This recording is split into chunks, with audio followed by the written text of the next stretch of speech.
एक वक्त था जब ये दुनिया न तो ज्यादा गर्म थी और न ज्यादा ठंडी, बस एकदम ठीक थी। फिर वो वक्त आ गया जब यहाँ रहने वालों को पता चला कि हमारी ये प्यारी सी पृथ्वी बदलने लगी है। और ऐसा नहीं कि हमने इस बुरे वक्त को आते नहीं देखा। 1896 में स्वीडिश साइंटिस्ट सवांते आर्हेनियस ने हिसाब लगाया था कि वायुमंडल में मौजूद CO2 अगर दुगनी हो जाए तो ध्रुवीय बर्फ पिघल जाएगी। हम जलवायु को सीधे तौर पर नहीं देख सकते, सिर्फ मौसम को ही देख पाते हैं, मगर कई सालों का औसत मौसम एक पैटर्न दिखाता है।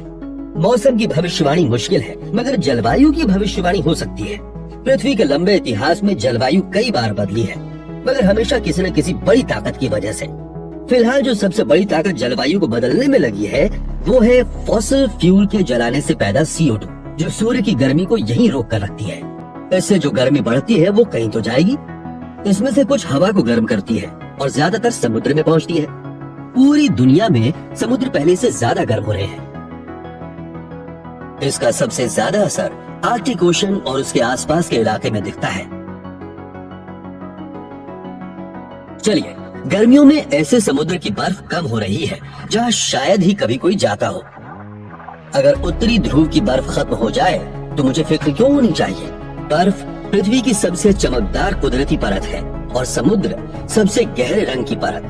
बर्फ सूर्य की रोशनी को रिफ्लेक्ट कर देती है।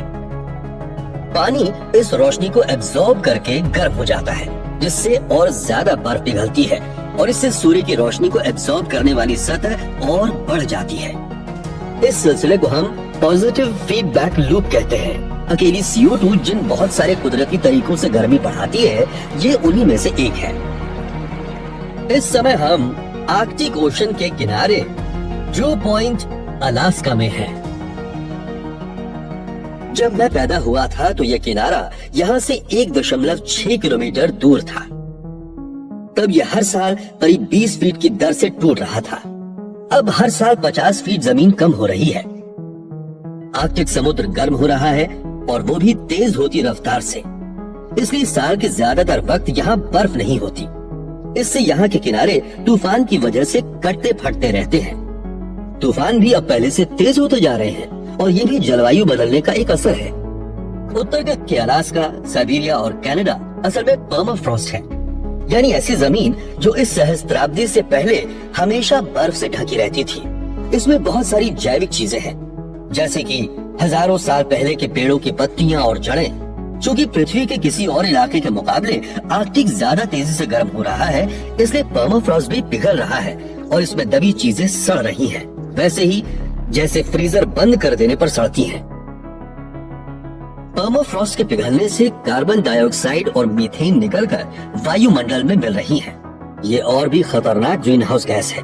इससे यहाँ गर्मी और ज्यादा बढ़ रही है और ये भी पॉजिटिव फीडबैक मैकेनिज्म का एक उदाहरण है। दुनिया के सारे पर्माफ्रॉस्ट में इतना कार्बन जमा है जो वायुमंडल में CO2 की मात्रा को दुगना कर सकता है। हमारी रफ्तार को देखते हुए ग्लोबल वार्मिंग ये सदी खत्म होने तक इसमें से ज्यादातर CO2 निकाल देगी। शायद हम जलवायु में उस हद तक बदलाव कर रहे हैं जिसके बाद इस नुकसान की भरपाई नामुमकिन हो जाएगी। चलिए, हवा, पानी और जमीन सब के सब गर्म हो रहे हैं, यानी कि ग्लोबल वार्मिंग वाकई हो रही है। मगर शायद ये हमारी गलती न हो।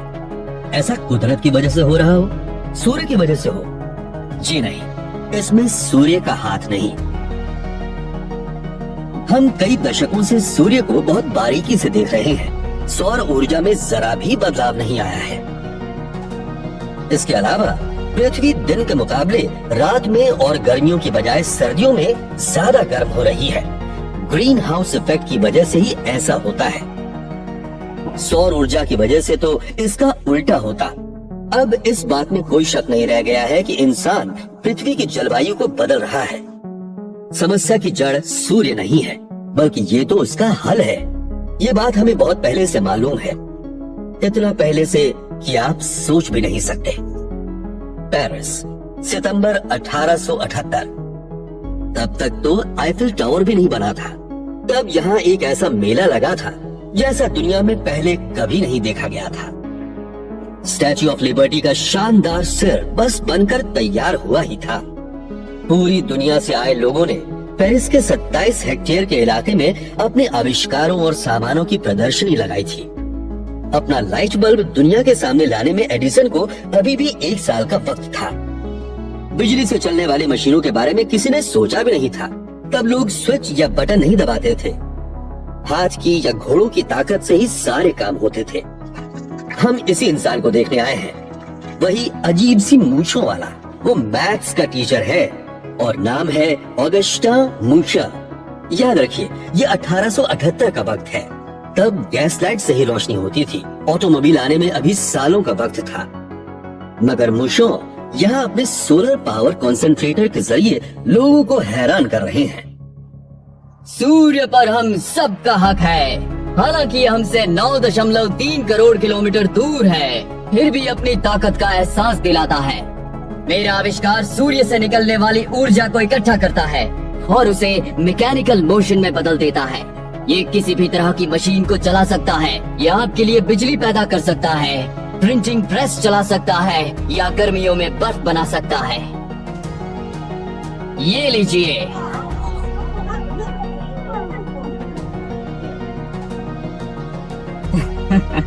और सोचिए, सूर्य की रोशनी बर्फ में तब्दील हो गई। तो आपने देखा दोस्तों, अगर हमने सूर्य की जबरदस्त ताकत का इस्तेमाल किया तो क्या क्या अजूबे हो सकते हैं। दुनिया का कोयला किसी दिन खत्म हो सकता है, लेकिन ये ताकतवर सूर्य हमेशा हमारे पास रहेगा। मूशो को उस मेले में गोल्ड मेडल दिया गया, मगर उसके बाद कोयले की कीमतें गिर गईं और वो इतना सस्ता हो गया कि सौर ऊर्जा में किसी की दिलचस्पी नहीं रही। इसके अलावा उस वक्त किसी को समझ ही नहीं आया कि फॉसिल फ्यूल जलाने से हमें क्या कीमत चुकानी पड़ सकती है। मूशो को रिसर्च के लिए मदद मिलना बंद हो गई। 35 साल बाद 20वीं सदी की शुरुआत में ऐसा ही हल सुलझाने वाला एक और दरवाजा खुला। वो जगह थी इजिप्ट, नील नदी के किनारे।